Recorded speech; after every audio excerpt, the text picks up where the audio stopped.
তো গাইজ, আপনাদের মাঝে আবারও নিয়ে আসলাম নতুন করে একটা গল্প।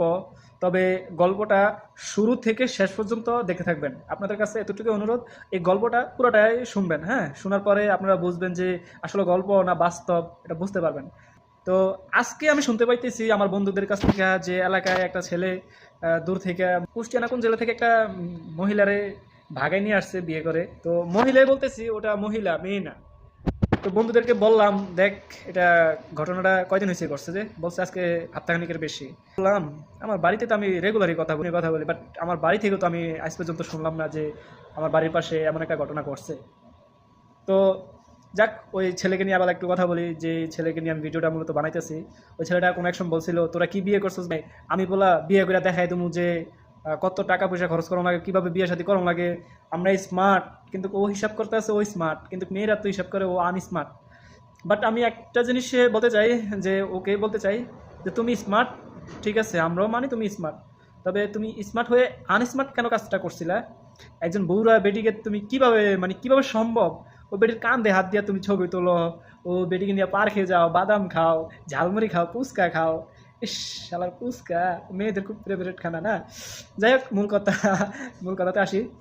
তো ওই ছেলে এবং ছেলের মা দুজনে অনেক ভালো। মনে করেন, আপনার বাড়িতে যাইবো, আমার বাড়িতে যাইবো, ওর বাড়িতে যাইবো, যাওয়ার পরে আপনার কথা শুনবো, ওর কথা শুনবো, শোনার পরে ওই বাড়ির কথা আমার বাড়িতে এনে লাগাইবো, আমার বাড়ির কথা আপনার বাড়িতে যা লাগাইবো, লাগানোর পরে আহ, একটা মানে কি ঝড়গা সৃষ্টি হয়।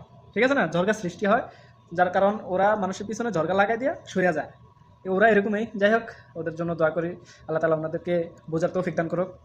আর আরেকটা কথা, ওই ছেলের মা আমাকে বিদেশে আসার সময় একটু দোয়া করছিল, মাশাআল্লাহ, আল্লাহর কসম ভাই, ওই দোয়াটা যেন এত সুন্দরভাবে কবুল করছে আল্লাহ তাআলা, যেটা বলে বোঝাতে পারবো না। তো যখন আমার মেডিকেল সাকসেস হয়েছে, তখন সরাসরি আল্লাহর কাছে দোয়া করছে, একবার ডাইরেক্ট আল্লাহর কাছে দোয়া করছে যে আল্লাহ, যেই নিয়তে যেদিকে রওনা দিতেছে, আল্লাহ তার ওই নিয়তটা তুমি পূরণ করে না। আল্লাহর কসম ভাই, 3 দিনের মাথায় সৌদি আরবের মতন জায়গায় আমি পাড়া দিয়ে লাইছি, বিশ্বাস।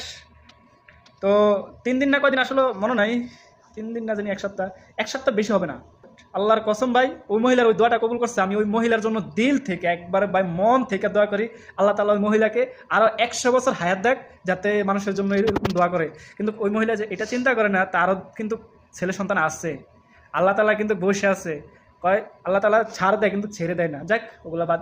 সো শুনতে পাইতেছি ওর বাড়িতে নাকি মেম্বার, চেয়ারম্যান, চকিদার, পুলিশ সব আসতেছে, কিন্তু আমি আজকে এলাকায় নাই, দেখতে পাইতেছি না।